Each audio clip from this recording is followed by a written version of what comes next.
ရခင်တော့ကျွန်တော်တို့ကိုယ်တိုင်လည်းဟိုဦးခက်ထိန်နန်လိုပဲဦးခက်ထိန်ခက်ထိန်နန်ပြောဆိုသူလည်းရင်တော့ဓာကြီးကသူလည်းကန့်ကွက်ခဲ့တဲ့ထဲမှာပါခဲ့ဘူးတယ်ဒါပေမဲ့သူလေးလာတဲ့ခါမဟုတ်ဘူးငါတို့ကန့်ကွက်ခဲ့တာလွဲနေတယ်ငါတို့တိုက်ပြီးတော့ကောင်းတယ်ဆိုတော့သူပြောသလိုကျွန်တော်လည်းကန့်ကွက်တယ်ဘူးပါကန့်ကွက်တယ်တော့မဟုတ်ဘူးသတင်းသမားဆိုတော့သတင်းရေးခဲ့ဘူးတဲ့ကန့်ကွက်တဲ့သူတွေဘက်ကနေသတင်းရေးခဲ့ဘူးတဲ့သူဖြစ်တယ်အခုတော့ကျွန်တော်တို့တိသွားပြီပေါ့နော်တိသွားကျွန်တော်တို့တိခဲ့ပြီပေါ့ကျွန်တော်က2000 14လာ14 16 1973 16 19ပေါ့နော်အဲ့လိုကျွန်တော်ရောက်ခဲ့တော့3ချိန်လုံးမှာကျွန်တော်ကဟောဖြစ်တယ်73ကတော့အဲ့လောက်မသွားဘူး16မှာကျွန်တော်သွားတဲ့အချိန်မှာဟိုဘက်ကိုရောက်ခဲ့တယ်19မှာတော့ CPIC ဟွာပါကုမ္ပဏီဟိုကကျွန်တော်ရောက်ခဲ့တာဖြစ်တယ်အဲ့တော့ကျွန်တော်တို့ကတိနေပြီပေါ့နော်ဓာတ်ပုံတော့ကျွန်တော်ရှိသေးတယ် CPIC ရဲ့ဒုဥက္ကဋ္ဌဓာတ်ပုံတော့ကျွန်တော်အခုထိရှိသေးတယ်ဒါပါတော့ဗျာဒါတော့အဲ့တော့ဒါတွေကကျွန်တော်မြစ်ဆုံကိစ္စပေါ့နော်ဆိုတော့မြစ်ဆုံကိစ္စလည်းအဆင်ပြေသူတို့လုံးလိမ့်မယ်ပြောတယ်တိုးတော့အစိုးရအနေနဲ့ကတော့ဘာလုပ်တင်တာဆိုတော့မြစ်ဆုံကိစ္စနဲ့ပတ်သက်အစိုးရအနေနဲ့ကတော့စာချုပ်ကိုတော့တေချာလေးချုပ်စေချင်တယ်ဒါကတော့ကျွန်တော်အမြင်ပဲစာချုပ်ကိုတော့တေချာလေးချုပ်စေချင်တယ်ဘာလို့ကျွန်တော်တို့ကဘာလို့စိုးရင်ရလဲမေးရင်ဒီကျွန်တော်တို့မြင်နေတာမြစ်ဆုံလိုပဲမြင်ပြီးတော့မြစ်ဆုံရဲ့နောက်မှာကြီးအဲ့မှာရှိတဲ့မြေရှားတွေဘာတွေညာတွေဟိုပင်းဒီပင်းတွေအောက်ကရွှေကြောတွေအဲ့ဒါတွေများကောက်ကတူးဖော်သွားတာမျိုးမတော်တဆအဲ့မှာရှိနေလို့အဲ့ဒါတူးသွားတာမျိုးလုပ်ပြီးတော့မြစ်ဆုံအကြောင်းပြပြီးတော့ဘာဖြစ်တာမျိုးဆိုရင်လေကျွန်တော်တို့စိတ်ပူတယ်နော်ဘာကျွန်တော်တို့မှာဘာလဲဆိုတော့ဟိုဘာဖြစ်နေလဲဆိုတော့ဟိုဘာကျွန်တော်တို့ဘာခေါ်လဲတန်စိုးရင်ချက်တွေရှိနေတယ်ရှေ့မှာနာခဲ့ဘူးတော့စိုးရင်ချက်ကရှိတယ်အဲစိုးရင်ချက်ကအဲ့ဒါပဲကျွန်တော်တို့စိုးရင်ချက်ကအဲ့ဒါပဲနိုင်ငံသားတယောက်နဲ့စိုးရင်နဲ့ချန်လေးတယောက်နဲ့စိုးရင်နဲ့စာချုပ်တီးတီးရှားလေးခိုင်ခိုင်မှာချီပြီးတော့ချုပ်စေခြင်းနဲ့ပိုင်ပိုင်နဲ့ချုပ်စေခြင်းနဲ့ပြီးတော့ဒမ်ဒီဒမ်ပဲကျန်တဲ့အောက်ကမြေတွေကောတူးပြီးတော့ပြုတ်ပြီးသေးပြေးသွားတာမြေရှားတွေပါသွားတာရွှေတွေပါသွားတာအခြားသောတတ်ထုတွေပါသွားတာမျိုးတစ်တွေခုတ်ပြီးတော့ပယ်သွားတာမျိုးမလွတ်အောင်တော့နိုင်ငံတော်ကြီးကတာဝန်ရှိသူတွေကဒါကိုတော့တက်နေတော့ထိန်းချောင်းပေးဖို့လိုတယ်ဒါကတော့ကျွန်တော်အမြင်ပဲเนาะအဲ့ဒါတော့အရေးကြီးပါတယ်เนาะနိုင်ငံတင်စားတွေဟိုဈေးပေါ်နဲ့ခိုးထုတ်ခံရတာဖြစ်သွားမှာလို့ကျွန်တော်ဆိုတယ်ဒါလေးတော့ကျွန်တော်တို့စိတ်ပူတယ်เนาะအားလုံးပဲမင်္ဂလာပါဒီဗီဒီယိုဖိုင်လေးကိုအရင်ဦးဆုံးနားထောင်ကြည့်လိုက်ရအောင်เนาะတုံးနေမျိုးနဲ့3000ရမှာဖြစ်တဲ့ဖြစ်စဉ်လေးကဘိုးဘနဲ့ဘိုးဘပိုင်နေစစ်ပါကျမတို့တမနာယုံလဲစတင်ထားပါတယ်ရှင်เนาะစာရေးစာတန်းအပြည့်အစုံနဲ့ကျမတို့စတင်ထားပါတယ်ဒါကိုကျမတို့ဒူးကျုံနဲ့တွားတွေ့တဲ့အချိန်မှာเนาะစစ်မှုဆောင်အတွက်ပြောလိုက်စီမံကိန်းမြေအတွက်ပြောလိုက်ဘိုးဦးမင်းအောင်လည်းရဲ့သားအောင်ပြည့်စုံကတိန်ခိုင်းနဲ့ပြောလိုက်နောက်ပြီးလို့ရှိရင်ရစ်တရားစီမံကိန်းပြောလိုက်ဧက1000အတွက်ပြောလိုက်နဲ့အခုကျစီမံကိန်းမြေဆိုပြီးတော့စိုင်းမုတ်ကြီးတက်ပြီးတော့ဒီလိုကြီးကာထားတာเนาะကျမတို့ကတက်မိသားစုဝင်ဖြစ်ခဲ့တဲ့အတွက်နော်တမိသားစုဝင်ဖြစ်တဲ့အတွက်ပေါ့နော်ဘိုးစင်ပေါင်းဆက်မိသားစုကစစ်မိသားစုဝင်ဖြစ်ထားတာကျမတို့မှာမရှိမဲ့ရှိမဲ့ချွေးနှဲစာလေးနဲ့ဝယ်ထားရတဲ့ခြံဝင်လေးတင်းချင်ရင်လဲကျမတို့ကိုမြေအစားပြန်ပေးပါလို့ကျမတို့ပြောချင်တာရှင်နော်ကျမတို့ကခံစားရတယ်ကျမတို့မှာမူးစီမက်ဆီလေးစုပြီးမှကျမတို့ရဲ့ချွေးနှဲစာလေးတွေနဲ့နော်ဝယ်ထားရတဲ့ခြံလေးတွေပါရှင်ပြောတော့နှစ်30သမားတွေနှစ်20ကျော်သမားတွေဒီတက်ကလူတွေကိုပေါ့နော်အိမ်ကြီးတွေအိမ်ရမြေတွေချပေးမယ်တိုက်ခန်းတွေပေးမယ်ဒါဗဇက်ကတာပြောတာသူတို့အထက်လူကြီးတွေပဲယူသွားကြတာကျမပြောပြမယ်ပြင်ဦးလွင်နော်ကျမတို့ဘူတာနာကဘောလုံးခွင်းကြီးနဲ့မျက်နှာချင်းဆိုင်စစ်မှုနဲ့တက္ကသိုလ်ကျောင်းစစ်မှုကျောင်းနဲ့တက္ကသိုလ်ကျောင်းကြားထဲမှာနော်စီပင်မြေမှာအစ်စ်အိုက်ကြားထဲမှာနော်တက်ကလူကြီးတွေလုံချင်းအိမ်ရ3 4 5လုံးတန်းစီလို့စောက်ထားတာအဲ့ဒါကိုကျတော့ဘယ်သူမှမထိရဲဘူးနော်ကျမပြောချင်နေတာအဲ့ကြားထဲမှာစောက်ထားတဲ့လူကြီးတွေနော်ဘုံမှုပုတ်ကျုပ်တွေအိမ်တွေလုံချင်းတွေခြံတွေခတ်ပြီးတော့စစ်မှုကျောင်းရဲ့ခြံစည်းရုပ်အုတ်တိုင်းဘေးမှာကတ်ဆောက်ထားကြဘယ်သူမှဘာမလုပ်ရဘူးကျမတို့လိုချွေးနေစာလေးတွေနဲ့ဝယ်ထားရတဲ့ခြံဥစားမတရားသိမ့်တယ်နီးမျိုးစုံသိမ့်တယ်ရွာသားတွေကဘာမှမပြောရဘူးဆိုပြီးတော့သိမ့်ကြတယ်နော်အမှန်တရားနည်းနည်းတော့နားခါမယ်ရှင်မခံနိုင်လို့ကျမတက်ပြောရတာအဲ့ဒါကြောင့်နော်အဲ့ဒါကြောင့်ကျွန်တော်တို့ကအာနာစင်ကိုတော်လှန်တာကျွန်တော်တို့ကအာနာစင်ကိုတော်လှန်တာခင်ဗျားတို့ပဲတတ်မတော်တာအမိတတ်မတော်တာအဖဘောမအကြတာအပအကောင်းတယ်အပတရားတယ်အပအမြတ်တာတယ်ခံကြပပရေနော်ချတာချအာမနာနဲ့ Another one မင်္ဂလာပါမျိုးတို့ရေနည်းနည်းလေးပြောချင်တာလေးရှိလို့နော်မနေ့ကကျမမနေ့ညနေရပေါ့ကျမမအားတဲ့ကြားတဲ့ကနေပြီးတော့မှကိုကျော်မျိုးမင်းအကြောင်းကိုသိချင်လို့လာပြီးမေးကြတယ်လာမှန်းကြတယ်ကျမတယောက်တအုပ်စီကိုကျမမှတ်မပြန်ပေးနိုင်ကျမကသူများအိမ်မှာအလုပ်လုပ်တဲ့ကြားတဲ့ကနေကျမကဒီစစ်စင်ရေးသတင်းတွေလည်းလုပ်ရတယ်နော်အထက်လူကြီးတွေအောက်ခြေကကိုတက်မလို့သားတွေလိုအပ်တဲ့အရာကိုကျမစ စာစီပြီးတော့မှလူကြီးတွေစီကျမပို့ပေးရတယ်အကူကြီးတောင်းတဲ့ဥစ္စာကိုဒါကြောင့်မလို့ကျမမှထမင်းစားချိန်တော့မှမမှန်ဘူးထမင်းစားချိန်မမှန်တဲ့ထဲကနေမှကျမထမင်းစားမယ့်အချိန်မှာဒီကိုကြုံမျိုးမင်းရဲ့အကြောင်းကျမပြောတာကျမမနေ့ကအဲ့ဒါမြေဘဲလေးနဲ့ဘာနဲ့လည်းမသိဘူးထမင်းပကံဘေးနာချတာလားကျမအဲ့ဒါကိုပြောလိုက်လို့ကျမမြေဘဲတစ်စီးနှစ်စီးလေးစားတာကိုရှင်တို့ကအပြစ်မြင်တယ်မနေ့ကကျမအဲ့ဒါကိုပြောပြပေးတဲ့အတွက်ကျမထမင်းငတ်သွားတယ်ဒါကိုရှင်တို့သိလားကျေးဇူးမတင်ချင်နေပါနော်ကျေးဇူးမစွတ်ပါနဲ့စေတနာကိုမစော်ကားပါနဲ့ကျမကအခကြီးငွေယူထားပြီးတော့မှကျမသတင်းသမားလုပ်နေတာမဟုတ်ပါဘူးကျမကတိုင်းပြည်ကိုချစ်တဲ့စိတ်တမတော်ကိုချစ်တဲ့စိတ်နဲ့ကိုယ့်ရဲ့နိုင်တဲ့ဝင်ကိုကျမထမ်းပြီးနေတာတစ်ဖက်တစ်လမ်းနေဒါကိုသူများမျက်ချီကိုပဲမြင်မယ်ဆိုရင်ကိုယ့်မျက်ချီကိုအရင်ပြန်ကြည့်ကိုယ့်မျက်ချီစင်ရဲ့လားကိုယ့်မျက်ချီကိုစင်မှသူများကိုအပြစ်ပြောဖို့ဝေဖန်ဖို့ကိုအရင်စဉ်းစားဆုံးစဉ်းစားပါနော်ချစ်တော့ချစ်တယ်အလိုမလိုက်ဘူးကျမကိုဒီလိုမျိုးဝင်မှန်းကြတယ်ကျမအစားစားနေလို့ရှင်တို့တွေကစောက်ပြီးနားထောင်နေရတယ်ဆိုတော့ကျမစားရင်းနဲ့ပြောသွားတာရှင်တို့ဘာမှစောက်ပြီးတော့မှနားထောင်ကြအကြောင်းမရှိဘူးအဲ့လိုမျိုးမှနားမထောင်နိုင်ဘူးဆိုရင်ကြော်သွားနားမထောင်နဲ့နော်ကျမတည်င်းပြောတိုင်းကျမထမင်းစပွဲဝိုင်းမှာပဲကျမထိုင်ပြီးပြောလို့ရှိတယ်ကျမပြောတဲ့ဥစ္စာတွေဟုတ်လားမဟုတ်လားဆိုတာကျမအကောက်တိုင်းပြန်ကြည့်ကြည့်လိုက်ကျမတည်င်းနားထောင်တဲ့လူတွေကိုမလေးစားတာလည်းမဟုတ်ဘူးเนาะလေးစားတယ်ရှင်တို့ကိုလေးစားလွန်းလို့လေရှင်တို့ကိုကျမရဲ့နဲပါလုံးတဲ့အချိန်ကိုကျမခွဲပေးရတာအစားစားလို့ရှင်တို့အပြစ်မြင်အစားစားတဲ့စကားပြောလို့အပြစ်မြင်မယ်ဆိုမနေ့ကကျမထမင်းငတ်သွားတယ်ကဲကျမအစာအိမ်ယောဂဖြစ်လို့ရှိရင်ဘသူကကျမကိုဆေးဖို့လာပေးမှလဲပြောကြည့်ကြည့်ဖြေပေးကြည့်ကြည့်လိုက်လူဆိုတာကိုချင်းစာတရားရှိရတယ်တိလား तू ကျမ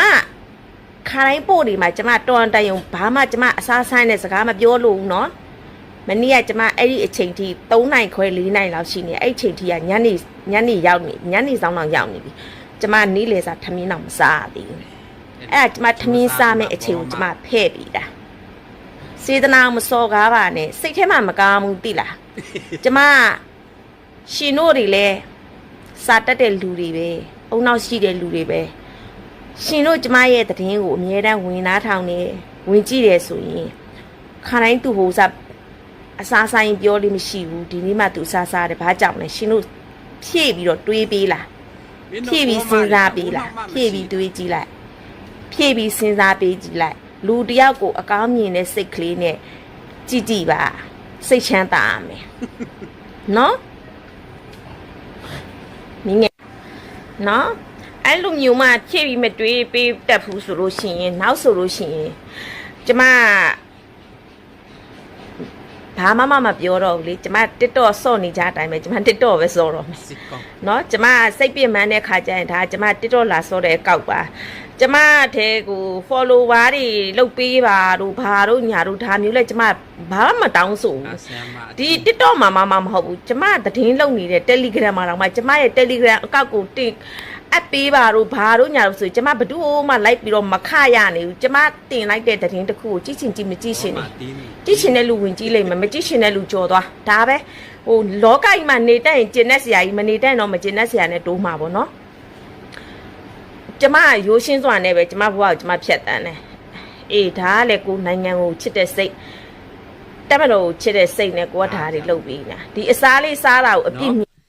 တူများနိုင်ငံမှာအင်ဖော်လုတာတောင်မမှတ်သေးဘူးတတ်မတော်ကိုချစ်သေးတာပဲเนาะတိုင်းပြည်ကိုဖျက်ဆီးတဲ့တိုင်းပြည်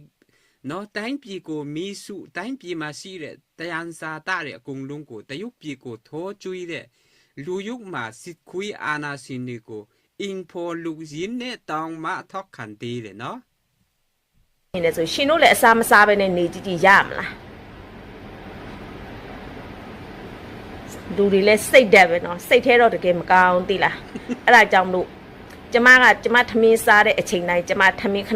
လွတ်ခဲ့တယ်ဒီကိုယ့်ရဲ့မျိုးချစ်တွေတိပါစေကိုယ့်ရဲ့တက်မိသားစုတွေတိပါစေဆိုတဲ့စိတ်နဲ့ကိုယ့်ရဲ့မများတဲ့အချိန်ကိုမျှပြီးတော့မှခွဲဝေပြီးတော့ကျမတင်ဆက်ပြီးတယ် ဒါကိုဒီလိုကြီးပြောတယ်ဆိုတော့စိတ်ထဲတော့တကယ်မကောင်းသိလားနောက်ဆိုရင်ကျမစီကပို့တွေကိုဘာမှမမျောလင့်ပါနဲ့တော့ကျမတင်ဖို့အစီအစဉ်မရှိတော့ဘူးเนาะဘာဖြစ်လဲဆိုတော့ကျမထမင်းစားတဲ့အချိန်မှာမပြောလေးပြောထားရှိတယ်ဆိုတော့လေဟိုကျမထမင်းကိုပဲပြီးအောင်စားလိုက်တော့မယ်ဒါသတင်းမတင်တော့သတင်းကတော့ကို Telegram မှာစာရေးပြီးတင်တာဆိုတော့စာရေးပြီးတင်တဲ့သတင်းမဲ့ဟိုကလူတွေဖတ်ကြလိုက်မယ်เนาะကျမတို့ကအခကြေးငွေနဲ့ယူထားပြီးတော့မှ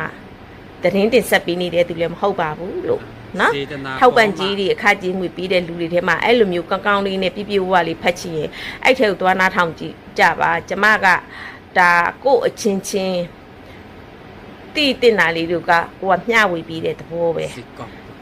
ကျမသတင်းလေးကိုစောင့်နာထောင်ပေးတဲ့လူတွေကိုလည်းကျေးဇူးတင်ပါတယ်ဒါပေမဲ့ဒီလိုမျိုးကြီးဝိုင်းတော့နှိတ်ကွက်တာကြီးကတော့ရုပ်ပေါက်လွန်တယ်တစ်ဖက်လူရဲ့ဟိုအားနေချက်ကဘာလဲသူဘာကြောင့်ဒီလိုမျိုးဟိုဆက်ဖြစ်လဲထဲ့မတွေးပြီးတတ်ဘူးလူဆိုတာကိုချင်းစာတရားဆိုတာရှိရတယ်နော်ချစ်တော့ချစ်ပါတယ်အလိုမလိုက်ပါဘူးလို့နော်အဲ့ဒါလေးတော့ပြောပြစီနော်ကျွန်တော် info တို့ပြောတာ info ကိုနှင်းတို့ပြောတာမဟုတ်ဘူးကျွန်တော်တို့တာမန်ပြည်သူတွေကတော့ info ပဲလုတ်ဘာပဲလုတ်အလုတ်ဟူတမျှကုံစီစွာနော်ကျွန်တော်တို့တိုင်းပြည်မကောင်းလို့နိုင်ငံခြားကိုထွက်ပြမရတဲ့အလုတ်ကိုလုတ်တာအဲ့ဒါကဂုံယူစရာပဲဒါပေမဲ့နော်အဲ့စစ်ခွေးမရတယ်အဲ့စစ်ခွေးသားသမီးတွေကနော်စစ်ခွေးထောက်ခံသူတွေကကျွန်တော်တို့တိုင်းပြည်မှာရစရာမရှိအောင်ပါအခွင့်အရေးမှမရအောင်သူတို့ကိုတိုင်တောင်မှနော်နိုင်ငံခြားထွက်ပြေးပြမအင်ဖိုလူရင်းနဲ့ကိုမင်းအောင်ထိုင်ကိုထမ်းထောက်ခံကြတာနော်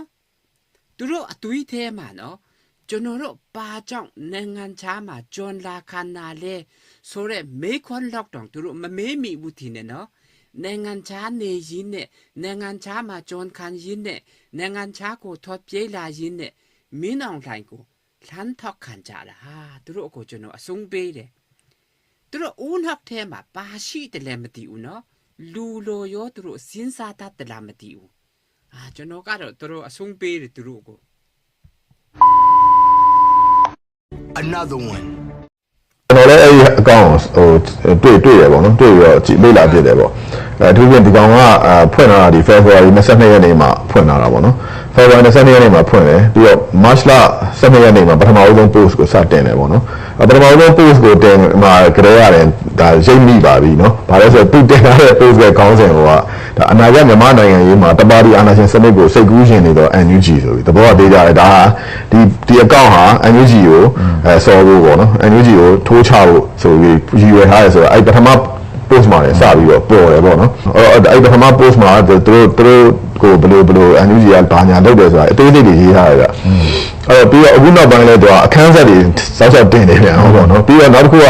ခုနကလျှို့ဝှက်အပ်တဲ့ကိစ္စတွေပါပါတယ်ပေါ့နောက်ပြီးလျှို့ဝှက်အပ်တဲ့ပုံတွေပေါ့နော်ဥပမာဆိုကြပါစို့ဘယ်လိုမှတမလာကြီးနဲ့တွေ့တဲ့ဇင်းနီတဲ့တွေ့တဲ့ပုံတွေနောက်ပြီးအခြားမာမိတ်ခေါင်းဆောင်တွေနဲ့ပုံတွေပေါ့ဒါတွေကအမှန်တမ်းပြောရင်မာမိတ်ဆက်ဆံရေးဒါတွေကတင်လို့မရဘူးတင်လို့မရဘူးပေါ့မဒါကြီးပါသူကတင်လာတယ်ကျွန်တော်တွေ့ရတယ်ပေါ့နော်ပြီးရင်နောက်တစ်ခုကတော့သူအကြောင်းအရာတွေကလည်းပဲတကယ်အမှန်နဲ့ချွတ်တွေပေါ့ဗျာဘုံကကိုယ်တိုင်ရေးနေတရားပေါ့နော်မှန်ချွတ်တွေတွေ့ရတယ်အဲ့တော့ဒါကိုကျွန်တော်လေ့လာတဲ့အခါမှာကျွန်တော်တို့ကတော့ဒါစစ်ကြောရေးကိုကျွန်တော်တို့ဖြတ်ပြီးတော့စစ်ကြောရေးကာလအတွေ့အကြုံကတော့ရှင်းနေပါစစ်ကြောရေးမှာကိုစောကိုတော့အကုန်မှန်နဲ့ချွတ်မေးတာတကိစ္စရတစ်ခုဆိုရင်တော့အချိန်လည်းရတယ်လေအချိန်ရတယ်ဒီတရားပြန်လို့ပြီးတော့မေးတော့ဟိုရောက်လောက်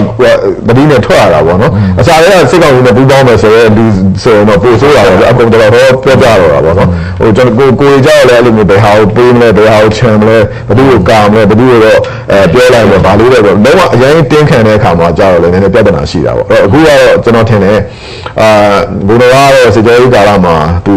ထွက်လာတယ်ဟုတ်တယ်ဘာမှသူထွက်လိုက်နေတယ်ပြီးတော့နောက်တစ်ခုကသူ့ဖုန်းလည်းရပါပါပဲလေနော်သူ့ဖုန်းရပါမယ်သူ့ဖုန်းလည်းပုံနေသူ့ဖုန်းထဲမှာရိုက်ထားရအကုန်လုံးကဒါအချက်လက်တွေအကုန်လုံးကဒါစစ်တပ်စီမှာရှောင်းနေတယ်သဘောပဲအဲ့တော့အဲ့ဒါကြီးအကုန်လုံးပေါ်အခြေခံပြီးတော့အခုဒါ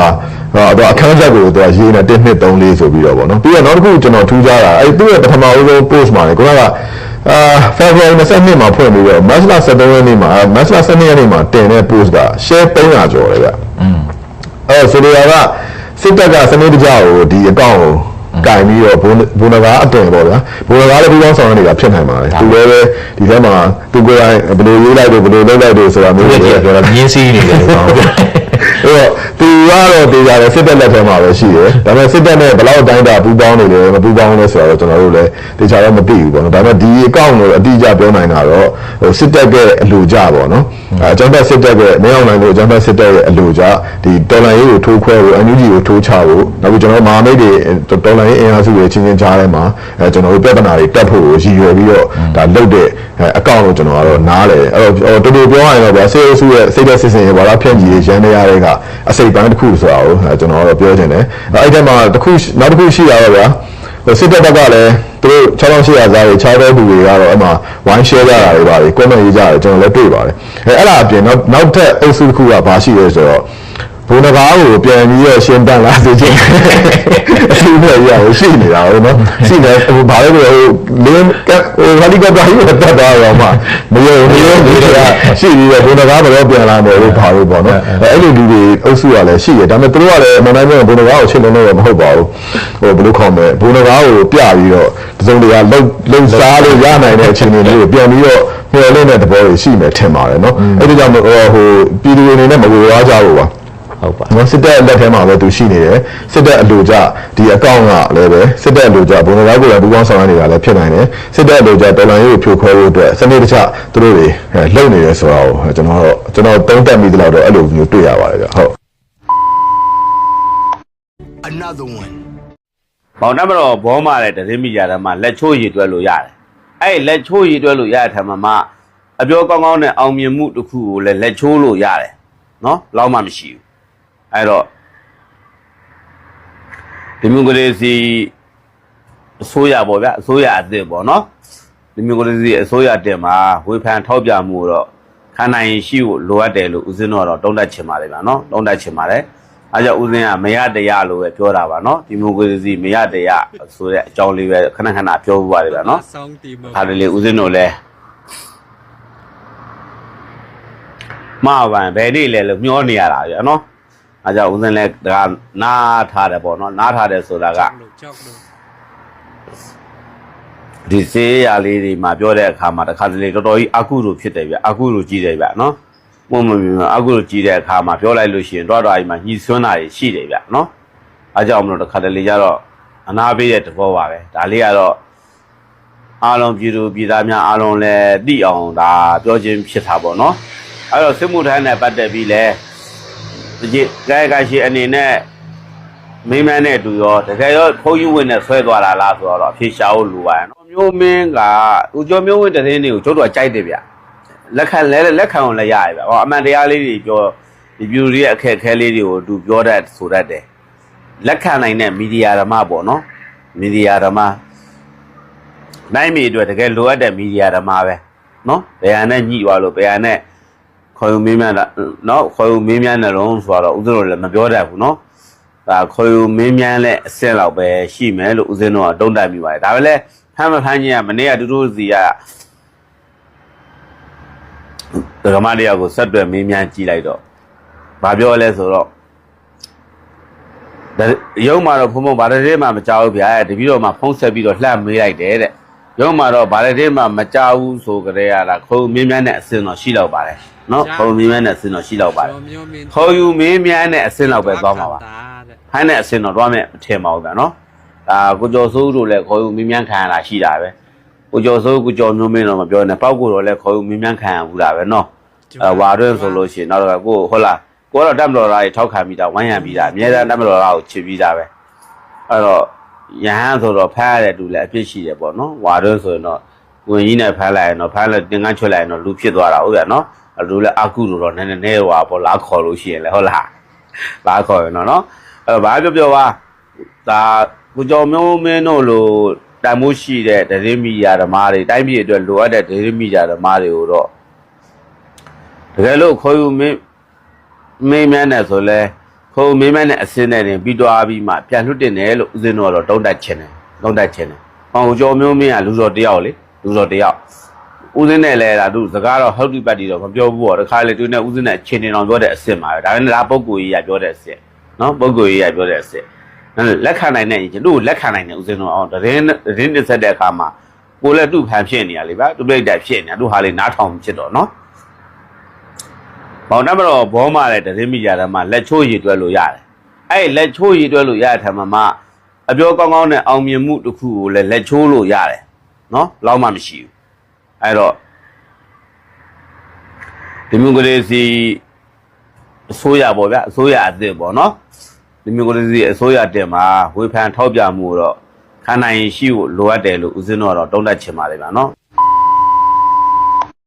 Another one. Morning မအေးရထားဘာမှမပေါ့ပြင်းတော့ပြောကြည့်ပါတော့ကျွန်တော်ဘက်ကလူတွေကိုလည်းကျွန်တော်ပြောချင်တာရှိတော့ okay စကျွန်တော်မနေ့ကဟိုတက်လာတော့ဗောနော်တက်တော့ video file နဲ့တက်လာတော့ဘာတွေ့တယ်ဆိုတော့ကျွန်တော်မျိုးသတင်းကြည့်ညာ6ရက်တော့ပြောက်သွားတယ်ကျွန်တော်မျိုးသတင်းကြည့်ညာပြီးတော့မင်းတော့ Facebook လောက်ပါမယ်ဒီကောင်ရင်ထဲမှာမပါဘူးသူကျွန်တော်ကြည့်တယ်ဘာဖြစ်လဲဖန်ကန်ထီတာမဟုတ်သူဆွဲစီတာမဟုတ်ဘူးနိုင်ငံတော်အရေးကိစ္စတခုသူသွားကူညီတာပေါ့စောက်ကြည့်ဒီကောင်ဘာစောက်ဆင်းရှိလို့လဲတည်င်းတောက်တအဆင်အခုလောစခိပြက်ကြီးနေမှာသူတည်င်းဌာနဆိုပြီးလုံနေတဲ့ပါချီပါချက်လေးနဲ့သူတည်င်းဌာနလို့အမိတက်ထားတာကဲထားမှာဘာပဲဖြစ်ပေါ့ကဲထားကျွန်တော်မျိုးကတော့စိတ်ဝင်စားဒီကောင်စောက်ကြည့်ရှင်အမှန်မှာတော့ဒီကောင်တကယ်ပဲဖန်ကန်ထီတာစစ်စစ်မြင်မြန်တာโอเคအဲ့တော့နောက်ဆက်ကျွန်တော်တို့ဘက်ကလူတွေကိုကျွန်တော်အရင်ပြောချင်တယ်ဗျဟိုကျွန်တော်တို့ကအများကြီးပဲကျွန်တော်တွေ့ရတယ်သတင်းဌာနအစစ်မှန်တို့ခေတ်တို့လိုတကယ်သတင်းဌာနတကယ်မီဒီယာငွေမျိုးတွေကတော့ထင်းသိပြောကြတယ်ဆိုပေမဲ့သူခံမှန်းကြည့်ပဲကျွန်တော်ဘက်သတင်းမီဒီယာဆိုပြီးတော့တော်လိုင်းပတ်သားလူတွေပဲဖြစ်ဒီ online social network ကနေပြီးတော့ပတ်စံရလို့လုပ်နေတာသတင်းပြောနေတဲ့လူတွေအများကြီးရှိတယ်အဲ့လိုလူတွေကိုကျွန်တော်ပြောချင်တာဗျအဓိကဥပမာဆိုဗျာဒီဟာတွေကိုကွာပေါ်ပင်လုပ်ပြီးတော့ပြောကြတယ်ဗျာဒါသူတို့အပြစ်ပြောလို့ပြောတာမဟုတ်နော်ကျွန်တော်ကြိုက်တော့မကြိုက်ပြီမဲ့ကျွန်တော်လက်ခံလို့ရပါတယ်ဟိုဘက်ဒီဘက် fight တာတော့ရှိရမှာပေါ့ဒီလိုဟုတ်လားဒီလိုခစ်ကြီးမှာအဲ့တော့အဲ့လူတွေကိုကျွန်တော်ပြောချင်တာကတော့ကိုသတင်းပြောတဲ့လူလိုမျိုးဒီချာချာနာနာနဲ့ပြောနေတဲ့ကိုဆရာများဒေါ်လာရင်းဘက်ကကျွန်တော်တို့ပတ်ချံကကိုဆရာများကျွန်တော်ကျေးဇူးပြုပြီးပြောချင်တာကသတင်းတစ်ခုကြီးညာတော့မယ်ဆိုရင်အဲ့သတင်းရဲ့ source ပေါ့နော်အရင်းမြစ်ကိုတည်ချာလိုက်စေချင်တယ်ကျွန်တော်ဘက်ကလူတွေတော့ကျွန်တော်သိခါမကြဘူးကျွန်တော်တို့ကဒီကောင်တွေနဲ့ရုပ်ရည်ရစားကွာတယ်အစစ်နဲ့ကွာရမယ်ဒီကောင်တွေပြောတဲ့အောက်လုံးတွေကိုကျွန်တော်တို့မသုံးဘဲနဲ့ဒီကောင်တွေပုံစံတိုင်းမသိကြဘဲနဲ့ပြောတာတွေရှောင်စေချင်တယ်ခင်ဗျာဘာဖြစ်လို့လဲဆိုတော့နောက်သိကြလဲတွေးစေချင်တယ်ဥပမာကျွန်တော်ပြကျွန်တော်ဒီကောင်ဖန်ကန်တီတော့လက်ပြောတယ်ကျွန်တော်ပေါ်လာတရားဝတီလို့စကားဖျောက်ကျွန်တော်မျိုးတော့ကြည့်ပါရေကောနော်ကျွန်တော်စဉ်းစားတယ်ကျန်တဲ့ကောင်တွေကြည့်ရင်တော့သိစိတ်ဝင်စားအောင်ဥမာကျော်စိုးဦးလောက်ကောင်ထီကွာနောက်တစ်ခါမသူတို့မဘာတာသူတို့သတင်းဌာနတော်လိုင်းဘတ်ဟိုဘာလဲတမတော့ဘတ်တော်သားဆိုပြီးဟိုစစ်ခွေးတွေကဘောမတွေရှိတယ်သတင်းဌာနလောက်နေမျိုးသမီးတော်မျိုးသားတွေအဲ့လူတွေကိုစိတ်ဝင်စားအောင်ဖမ်းသွားတယ်ဆိုရင်ဒါပေမဲ့ကျွန်တော်မျိုးကြတော့ကျွန်တော်စိတ်ဝင်စားဖြစ်တယ်ဘာဖြစ်လို့ဆိုမြန်မာနိုင်ငံမှာသတင်းမီဒီယာတရားဝင်လောက်ထားတာဒီကောင်သူသတင်းဌာနကနော် NP News ဆိုတာအဲ့တော့နောက်တစ်ခုသူကတော်ပေါက်တယ်သူတို့လူပတ်ချံကလူကြီးတွေကစားဒီကောင်သတင်းကိုစောင့်နာထောင်ကြတယ်ကျွန်တော်ကြားရတော့ဗောနော်အဲ့လိုကောင်မျိုးဖမ်းလောက်အောင်တော့ဒီကောင်တွေအုံလုံးမဲ့တာမဖြစ်နိုင်ဘူးလို့ကျွန်တော်မြင်တယ်ဒါပေမဲ့ဒီကောင်ပြောတဲ့စကားဗောနော်မသူတို့ထိခိုက်တယ်ကျွန်တော်အတူလေးပဲပြန်ချင်ပါပြီဆိုကျွန်တော်ဒီကောင်ဟာမကြည့်ဘူးဒါမှမြင်နေရတာတကူတော့မှဗာလေတေးုံနဲ့ကိစ္စမှာဘာညာဗောလေမအောင်နိုင်ဖဲ့သွားတာအဲ့ဒါလောင်းနဲ့မဖမ်းနိုင်ဘူးလို့ကျွန်တော်မြင်တယ်ကျွန်တော်တွေ့တာကတော့ဒီကောင်ခေါ်ချင်းပဲဒီလောက်ပဲအဲ့တော့အဲ့ရမြန်မာနိုင်ငံဒီမိုကရေစီပေါ့ဗျာလွတ်တော်တွေပါဒီကောင်တွေခေါ်လိုက်ပြီးတမန်တော်လုပ်ပြီးတော့မှကြောင်မျိုးလိုကောင်မျိုးဒီကောင်တွေအထက်ထဲလို့မရဘူးအဲ့အပြင်အဲ့အပြင်ဝုန်းနဲ့ပြောလိုက်မယ်သူတို့ပြရတဲ့လွတ်တော်တွေသူတို့ပြရတဲ့ဒီမိုကရေစီတွေအလကားဖြစ်သွားမယ်ဘာဖြစ်လို့သူတို့ကြောင်မျိုးကိုမှယူပြီးပြောတာလည်းမဟုတ်ဘူးကြောင်မျိုးကလုံးလုံးစင်မှာမြန်မာနိုင်ငံမှာသူကသတင်းဌာနတွေမှာသူပြောချင်တာပြောလို့နောက်ဒီကောင်ကနှက်တယ်ဒီကောင်ကအားလုံးတည်ရင်ဝင်လောက်တာတယ်ဇော်ဘုံဟိန်းတို့စောက်ယူမဟုတ်ဘူးဇော်ဘုံဟိန်းတို့စောက်ယူတယ်အိမ်မှာထိုင်ပြီးတော့ဘာလို့ပေစားပြောတာဒီကောင်ဘာလို့ပေစားပြောတော့သတင်းဌာနပုံစံအတိုင်းတော့ဒီကောင်ကဒါအကောင်သိမှလည်းလောက်ခဲ့တာအောင်ဒီကောင်သတင်းဌာနများတော်တော်များများလုပ်ပြီးတဲ့ကောင်ပါအဲ့တော့ဒီကောင်ကလဲတယ်ဒီကောင်စကားပြောတာအဲ့တော့ ဒီကောင်ပြီးအနေအဲ့လောက်မရှိလာဘူးဒီကောင်ခေါ်ပြီးဆုံးရမယ်လူကြီးတွေ့နည်းနည်းပါပုံစံလေးပါလေးပေးလိုက်မယ်အဲ့လောက်ပဲကျွန်တော်အဲ့လောက်လိုတွက်ထားတယ်ပြန်လွတ်မှာပါလို့လည်းကျွန်တော်ယုံကြည်တာဒါထင်တဲ့တိုင်းပါပဲပြန်လွတ်လာတာအဲ့တော့လေဟိုနည်းနည်းလေးတွေးကျင်တယ်ပဲနိုင်ငံကြီးဒီ politics science နဲ့ပတ်သက်တဲ့စာအုပ်တွေလည်းဖတ်စီကျင်တယ်ကျွန်တော်တို့ဘက်ကလူတွေလေဟိုကျွန်တော်တို့တော်လိုင်းကြီးလုပ်ပြီးတော့ဥမာတည်င်းနေဒီကကြားတဲ့တည်င်းဟိုကကြားတဲ့တည်င်းကိုဒီ decision လုပ်ဖို့တော့အောင်နောက်လုပ်တယ်ဗျဒါတည်င်းမီဒီယာသမားတွေတော်တော်များသိတယ်ဗျတင်တဲ့နေအများကြီးတဲ့တည်င်းမီဒီယာသမားတယောက်ဖြစ်ဖို့အတွက်ဆိုတာလည်းမလို့ reporter လို့ခေါ်မလားcontent creator တော့မတူဘူးလေနော် content creator တခုဖြစ်ဖို့တော့မလွယ်ဘူးလေအဲ့တော့ကျွန်တော်ပြောစီချင်တာတော့တည်ချာလေးလာပါစာဖတ်ကြပါလို့နော် data decision ချဥပမာဆိုဒီသတင်းကစောင့်တင်စောင့်ပါမယ်အခုကကျွန်တော်တို့ဘက်ကအမှားကြီးတွေပြောသလိုဖြစ်တာပေါ့စောင့်ပေါ်တာဖြစ်တာခဏခဏပဲဥပမာဆိုရင်မျက်နှာမှာတန်ရာတွေနဲ့ကိုကတော့ဒါတော့ဝန်းတာလို့ဒီကောင်လေးဖဲ့ခြင်းလို့ပြောတယ်လုပ်တယ်ဟုတ်ပါတယ်အချင်းတွေတစ်ခုလောက်တော့ထိရောက်မယ်ဟိုဘက်အကောင်တွေအတွက်ဒါပေမဲ့ကျွန်တော်အဲ့တမြင့်စေခြင်းတဲ့ level ကိုလေသေးချာလေးဖြစ်စေခြင်းနဲ့ဆုံးစကားပြောတာစားကျွန်တော်မထိပါဘူးပါညာဆိုတာတက်ကိုဒီလိုဟာဒီလောက်အောင်တော့ရှိပါမှာဒီလိုဖမ်းရင်ဘာလေးအုံနဲ့ဖြစ်သွားမယ်ဒါမျိုးလေးတွေနဲ့နည်းနည်းသုံးသပ်ဆွေးနွေးစေခြင်းနဲ့လို့ပြောချင်တယ်ဒါကတော့ကျွန်တော်မျိုးကိစ္စဒီကောင်နိုင်ငံတော်အခုကိစ္စပဲကူညီဒီကောင်စောက်ဆင်းရအဲ့လိုမျိုးမဟုတ်ဘူးဒီကောင်ခေါ်ပြီးတော့ကောင်းတီးတာဟုတ်လားကောင်းနာမရင်းကျင်လိုက်တာအဲ့တော့ဒီကောင်လည်းသဘောပေါက်သွားပြီမှန်မပြတ်မဒီကောင်မနေ့ကစကားပြောနေဒီကောင်ဗီဒီယိုခင်ဗျားတို့ကြည့်လိုက်တိတ်မပါကင်ထားလိုက်နောက်တစ်ခုကျွန်တော်တို့ဒီနိုင်ငံရေးသမားတွေတဲ့လူတွေတချို့ပြောကြကျွန်တော်တို့အားလုံးကလူပါကျွန်တော်ဒီနေ့ကတော့ဒါကျွန်တော်ဘက်ချန်ကလူတွေကျွန်တော်ပြောတာပါကျွန်တော်လည်းကောင်းတော့ကောင်းမဟုတ်ဗျကျွန်တော်လူဆိုတာဘယ်သူမှ perfect မဖြစ်ဘူးဗျကျွန်တော်အဲ့ဒါတခုပြောနေတယ်ဘယ်သူမှ perfect မဖြစ်ဘူးငါတော်လိုင်းဓမ္မဘက်ချန်မှာနေတယ်ဆိုတိုင်းနဲ့ perfect မဖြစ်နေဘူးဘယ်သူမှဟန်တော့ပါစစင်းလုံးကြောကောင်းတယ်လို့ဆိုတော့မရှိဘူးအဲ့တော့ကိုယ်အားနဲ့ချင်းကိုအတက်နိုင်ဆုံးဖုံးကြရမယ်ဒါပဲရှိတာအဲ့မှာနောက်တစ်ခုကျွန်တော်တအားမုန်းတာတစ်ခုကငါကတော်လိုင်းတော့ဘလောက်တောင်ပေးစားခဲ့တယ်ငါကဘလို့ဖြူစင်လဲငါကဘလို့အဲ့ဒါစောက်ပေါ်တယ်ပြောလိုက်အဲ့ဒါလေပြုံးနေစရာလည်းမလုပ်ဘူးလို့ထင်တယ်ကျွန်တော်တခုမေးပြတော်လိုင်းလုပ်ဖို့အတွက်တော်လိုင်းစိတ်သက်ရှိဖို့ပဲလုပ်တယ်ဗျဇာတ်တိုင်းတွေအကုန်ကောင်းပြီးတော့အကုန်ဇင်းလုံးကြောကြီးဖြစ်ပြီးတော့ကိုဖះတော့ဇင်းလုံးကြောမဖြစ်ဘူးအဲ့လိုမျိုးပြောနေတာတွေနည်းနည်းရှော့တင်တယ်သူမကောင်းငါကောင်းကြီးမကောင်းဘူးတော့အဲ့ဒါလေးတော့ကျွန်တော်ပြောချင်တယ်နောက်ကျွန်တော်တို့အချင်းချင်းနေအခုစကားများကြတာ line ပေါ်မှာတွေ့နေတာတွေ့တယ်ကျွန်တော်သိတဲ့ပုံမကြဘူးလားတကယ်တော်လည်းလုံနေတယ်လူလားဒါမှမဟုတ်ကျွန်တော်တို့ကအချင်းချင်းမတင်ချင်းလို့မတင်တာအာယုံနောက်လို့တော်လှန်နေကြတာလားနည်းနည်းလေးတွေးကြဗျသူနဲ့ငါနဲ့မတူဘူးစီလူဆိုတာတယောက်တယောက်အကြိုက်မတူဘူးဗျပုံစံချင်းလည်းမတူရှင်းရှင်းလေးကျွန်တော်သိပါတယ်အဲ့လူတွေအားလုံးလေးစားတယ်ကျွန်တော်ဆိုရင်တော်တော်များများလည်းရင်းနှီးပါတယ်မသိတဲ့လူတွေလည်းရှိတယ်တော်လည်းလုံနေတယ်ဆိုလေးစားတယ်ဒါပဲဒါပေမဲ့အခေါ်ပြောတွေပါတယ်အဲ့လောက်ထိတော့မရှိဘူးလမ်းတကယ်တူတယ်ဆိုရင်လူချင်းတစ်နေ့ဆုံပါပဲလေနော်အဲ့ဒါယူတိုက်ခိုက်နေစရာမှမလိုတာဟဲ့နေကဘာနဲ့လှုပ်ရှားလို့တော်လိုင်းပတ်စံစားပြီးနေဘာနဲ့ရက်တည်နေတော့အဲ့မလိုဘူးလေမလိုအပ်ဘူးလေမလိုအပ်ဘူးလေဘာတွေဖြစ်နေတာတော့သူလိမ့်တာတိတိကျကျပြောနိုင်တာလည်းမဟုတ်ဘူးနဲ့အဲ့ TikTok ပေါ်မှာဒီ social network တွေပေါ်မှာဘာတွေဖြစ်နေကြတာလဲကျွန်တော်မရှိဘူးတော်လိုင်းကို social network ပေါ်မှာလုံနေကြတာလားတကယ်အပြစ်မှတကယ်လုံနေကြတာလားတကယ်တော့တွေးရမလို့ဖြစ်နေအဲ့တော့ဆက်ဆရာကြီးများတော့ကျွန်တော်တော့အဲ့လောက်ထိအဆင်လည်းမရှိပါဘူးကျွန်တော်တို့မသိဘူးကျွန်တော်တို့ကတော့တတ်နိုင်တာလေးတွေကိုကျွန်တော်တို့အပြင်မှာလုပ်ကြတယ်ဒီထဲမှာတော့မပွားကျွန်တော်လည်းကောင်းတဲ့ကောင်းဟုတ်ကောင်းတဲ့ကောင်းလို့ရှိရင်လည်းကျွန်တော်မယုံဈေးလုံးကြောကောင်းလူအားလုံးနဲ့တဲ့တယ်ဆိုတော့အကောင်စောက်ပေါ်ပဲလို့ပဲကျွန်တော်ကတွေးတယ်အဲ့တော့ဘယ်သူမှဈေးလုံးကြောမရှိတဲ့ဟာတယောက်တယောက်ရန်ဖြစ်နေတာလေဒေါ်လာရေးသမားတွေဒီဘက်မှာရက်တီးပြီးတော့အုံနောက်ရှိတယ်ဆိုမှဗျာစာလေးဖတ်ကြပါအုံနောက်ရှိတယ်ဆိုရင်ဒါတွေမဖြစ်စေချင်ဘူးနောက်ဆုံးတစ်ခုခဏတော်တော်များလာမေးတာတလားကျွန်တော်လည်းမဖြေချင်တဲ့ကိစ္စဗျမကိုစီကထမင်းဖိတ်ကျွေးတဲ့ကိစ္စကျွန်တော်ကိုစီလေးစားတယ်ကျွန်တော်လည်းမခင်စရာလဲလမ်းမတူလို့ဖြစ်မှာပေါ့နော်ခင်လည်းမခင်ပါဒါမှကျွန်တော်တခုပြောမယ်အဲ့လားဘသူဘက်ကရက်တည်တယ်လားပြောလို့ထမင်းဖိတ်ကျွေးတာဘာဖြစ်သွားလို့လဲ ခင်ဗျားတို့ဟိုမှာစစ်သားတွေတော့စောက်ကျစ်မကောင်းကိုလူတွေတတ်တာကောင်းတယ်တော့အလင်းဝင်နေရပြပြထမင်းကျွေးရတယ်ကျွန်တော်တို့ကရန်သူတယောက်ရော့အောင်လုပ်ရတယ်သူ့ကိုရန်သူတယောက်ရော့အောင်လုပ်ပြီးဖြစ်အဲ့ဒီရန်သူကိုမိတ်ဆွေဖြစ်အောင်လို့ဟိုဘက်နဲ့ရန်သူဖြစ်အောင်ပြန်လုပ်ရတယ်စာရိဖတ်ကြဗျာဒီလောက်ပါပဲထမင်းတကဖိတ်ကျွေးတဲ့ကိစ္စခင်ဗျာဘာတွေဖြစ်နေမှမသိဘူးဟာအာယုံနေနောက်လို့အုံလုံးရှိကြစမ်းပါဗျာ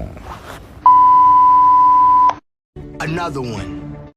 လူငယ်တွေတယောက်တည်းပြင်မသွားပါနဲ့တဲ့တယောက်တည်းသွားလို့ရှိရင်မလုံခြုံပါဘူးပေါ့နော်အဲ့တော့2ယောက်3ယောက်လောက်အနေနဲ့အဖွဲ့ဆွဲပြီးအဖွဲ့စုပြီးသွားပါတွေ့လို့ရုပ်ဆိုရင်ပြန်ရိုက်ပါပြန်ထုပါခင်ဗျားတို့အဲ့မှာပြန်မထုတော့ဘူးဆိုရင်ခင်ဗျားတို့ပါသွားမယ်ပါသွားနေရာမှာပြန်ထုရင်ထုမထုလို့ရှိရင်တော့ခင်ဗျားတို့အခြေတန်းရောက်လို့ရှိရင်တော့ခင်ဗျားတို့ဘဝတွေမသေးချဘူးပေါ့ဗျာနော်အဲ့တော့ပြန်ရိုက်ပြန်ထုလို့တရားရုံးမှာရင်ဆိုင်ခင်ဗျားတို့အမှုမရှုံးစေရအောင်လုံးဝမရှုံးခင်ဗျားတို့လာဆွဲတဲ့သူတွေကဘာကောင်နေမှမဟုတ်စစ်တပ်ကနေလက်ထောက်ချထားတဲ့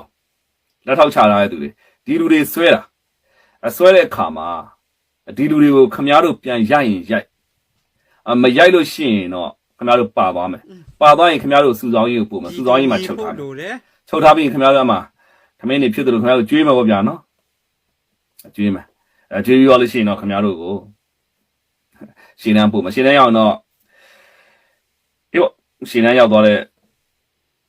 တို့များတည်ဆုံးကြတာများတော့ဘူးเนาะအဲ့တော့ခင်ဗျားတို့တွေအဲ့ချိန်မှာပြန်မရိုက်ထားရင်ခင်ဗျားတို့ဒုက္ခရောက်မယ်အဲ့တော့ကျွန်တော်ပြောချင်တာကတော့လူငယ်တွေညဘက်ပြင်ထွက်တဲ့ခါမှာတယောက်တည်းမထွက်ပါနဲ့เนาะတယောက်တည်းမသွားပါနဲ့ရုပ်လုပ်လို့ရှိရင်ရိုက်ပါပြန်ပြီးတော့ကျွန်တော်ရင်ဆိုင်ပါမရင်ဆိုင်ပဲပါသွားလို့ရှိရင်ကျွန်တော်ခင်ဗျားတို့သတိပေးထားတယ်เนาะသတိပေးထားတယ်ဘာကောင်ပဲဖြစ်နေဗျာဝေတရားနောက်ရှက်မှုဆိုတာမရှိဘူးစိတ်ချဘာကြောင့်လဲဆိုတော့ခင်ဗျားတို့အဲ့ဒီမှာရိုက်လိုက်လို့ရှိရင်ခင်ဗျားတို့ရဲစခန်းရောက်ရင်ခင်ဗျားတို့အမှုရှင်ခွင်းလုံးကျွတ်လွတ်တယ်ဒီလိုဒါမျိုးဆွဲပိုင်ခွင့်မရှိဘူးเนาะ formal level မှာကဘာတွေဖြစ်နေဆိုတော့အခြေခံဥပဒေနဲ့အုပ်ချုပ်နေပြီခင်ဗျားတို့ပြောဆိုပိုင်ခွင့်ရှိနေပြီအဲ့တော့တကယ်တမ်းတရားရုံးမှာရှင်းလို့ရှိရင်ခင်ဗျားတို့ formal level နဲ့ရှင်းရမှာအဲ့ဒါကြောင့်မလို့ခင်ဗျားတို့ကိုလာဆွဲတယ်ဟဲ့ဆိုရင်ဘာလုပ်ရမလဲပြန်ထုဖို့မမေ့เนาะအဲ့တော့ပြန်ထုဘာကြောင့်လဲဆိုတော့ခင်ဗျားတို့မှာဥပဒေကိုထောက်ပြီးတော့ပြန်လွတ်အောင်လုပ်လို့ရတယ်ခင်ဗျားတို့ရဲ့တထေးပဲဖြစ်ရှင်းနေပဲဖြစ်ပြန်လိုက်ပြီးခင်ဗျားတို့ရအောင်ထုတ်လို့ရတယ်အေးပါသွားပြီဆိုထုတ်လို့မရတော့ဘူးအဲ့ဒီထဲမှာတခါလဲဟိုကိုပိုင်နံပါတ်ကြပြီဆိုဘာမှထုတ်လို့မရတော့အဲ့လိုမျိုးထုတ်လို့မရပဲအစွဲခံရသူတွေဒုနဲ့ဒေးအများကြီးပါပဲเนาะအများကြီးပါပဲပြန်ထုမှာစိတ်ချ Another one. အားလုံးမင်္ဂလာပါခင်ဗျအခုစကမတွေကဒေါ်လာရဲ့အဖွေးစည်းတွေကိုတိုက်လို့မနိုင်တော့ဝါရဖြင်းမှုတွေဗီဒီယိုဇာတ်ကားတွေရိုက်လာကြတယ်အခုရုပ်ရှင်မင်းသားတွေကိုအသုံးချပြီးတော့ဒေါ်လာရဲ့အဖွေးစည်းတွေကမူရည်စေဝါတွေလောက်ပါတယ်ဆိုပြီးတော့ဝါဒဖြန့်မှုတွေဇာတ်ကားတွေရိုက်ပြီးတော့ဝါဒဖြန့်နေတာကျွန်တော်တို့တွေ့ရတာပေါ့နော်အခုဒီမှာကြေးလိုက်နော်ဒီမှာဝါဒဖြန့်မှုတွေAA ရော MLDA ရော TNLA ရောကိုနော်ဒီ ENO တွေကိုနေပြီးရင်မတရားသဖြင့်နော်စွာဆွေးဝေဖန်နေတာကို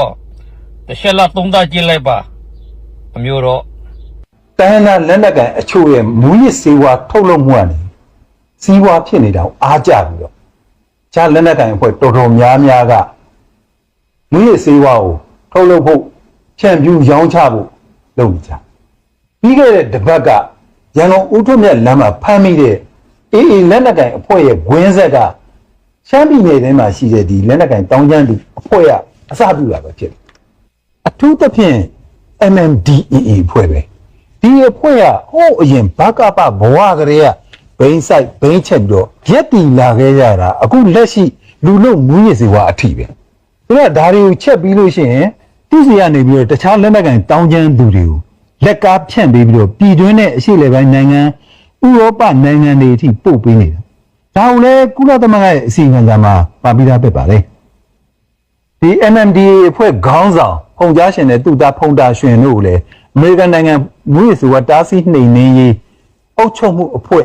Drug Enforcement Administration DEA ကနေပြီးတော့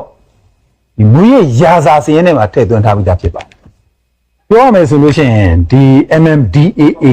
တောင်းကျမ်းသူအဖွဲ့ရဲ့မူရစ်စေဝါရည်စည်းကြောင်းကြီးဟာ ငါတို့ပပ မိပေါင်းစုံကနေ နော် စီးဆင်းပြီးတော့အခုဆိုလို့ရှိရင်ရန်ကုန်မှာရှိတဲ့အေးအေးနောက်ခံမြေပေါ်မြေရောက်အဖွဲ့အစည်းတွေရောက်ရှိလာကြပြီဖြစ်တယ်